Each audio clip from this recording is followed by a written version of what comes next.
Hi there, I'm CoinWeek editor Charles Morgan, and I'm at the Whitman Coin and Collectibles Expo in Baltimore, Maryland, where I have the privilege to sit with Stack's Bowers founder, Harvey Stack. Good afternoon. It's a pleasure to be here and seeing you at the convention. This is the Whitman Coin Convention here in Baltimore.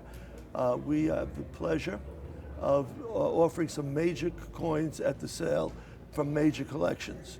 One of the collections, the lead collection, is the Henry P. Kendall collection of colonial American coins, which is one of the best and outstanding collections that are coming to the market for many years. The wonderful part about this and a few others I will talk about, the collector has spent his life collecting, donated this collection to a charity, and the results of the sale are going to the charity. I think that's a nice way of ending your interest in collecting and know the money will be perpetuated in the hobby. The other one that is being sold today is the Holocheck collection of United States large size currency. This gentleman had an interest in collecting the large denomination notes of the Federal Reserve. They include the $500, $1,000, $5,000, and $10,000 notes. It will be an unusual offering because rarely do so many lots of large denomination notes come available for sale. The interesting part I should mention is that when this kind of denomination in the last 10 to 20 years or more has hit the marketplace, generally when it gets into a bank, the banks destroy them. So the fact that these exist have created a greater interest among the collectors. During this year, we also sold the Winthrop collection, which brought about $1,300,000, and the money is going to the ASL charity.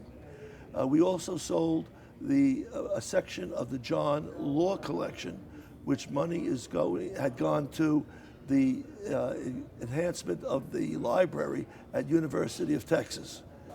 In addition, we have also served many a university and college and library. Just this year we sold for the Strong Museum a collection of things that were left over because they just expanded their mission out in Buffalo, and therefore they want to have the funds to help enhance their exhibit. So all these things have meant a lot to us, that not only did we deal with all these people on a one-to-one basis, but we also had the opportunity of selling it.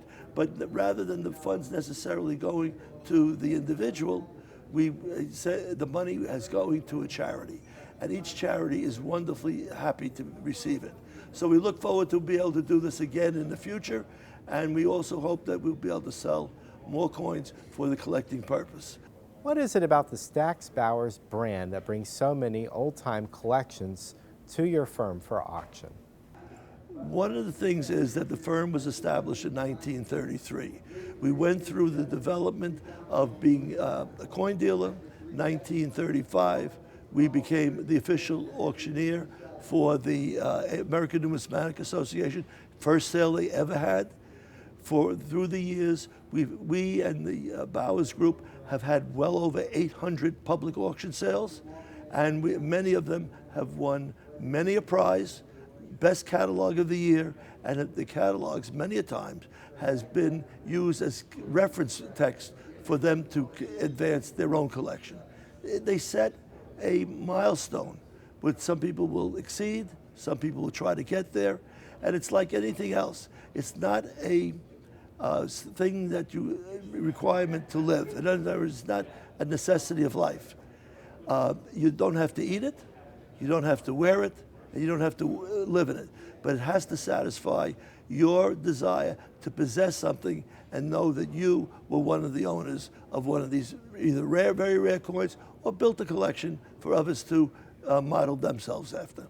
So Harvey, you've been at this business for more than 60 years. It's been in your family, it's in your blood. But at this point in your career, what gets you up in the morning and makes you want to come to work and do this? I've had well over 65 years in the business. And one of the things that makes me get up is I don't know who's going to be in touch with me this time, or who I may call myself. I unfortunately had many of a friend that passed away, and as well as, but they left the collection for us to handle. We've done appraisals, we've done building of collections, we've done selling of collections. This is the thrill, because everyone is a little bit different, and each of them become a great thing for the company to handle. It adds to our repertoire. The evening of May 19th is set up to be a big night for Stacks Bowers and all of numismatics. What do you think the energy of the sales floor will be like? I think it's going to be electric, because there is an assemblage of coins over a lengthy period of time from most of the major sales that either ourselves or Bowers sold, or the company Stacks Bowers have sold.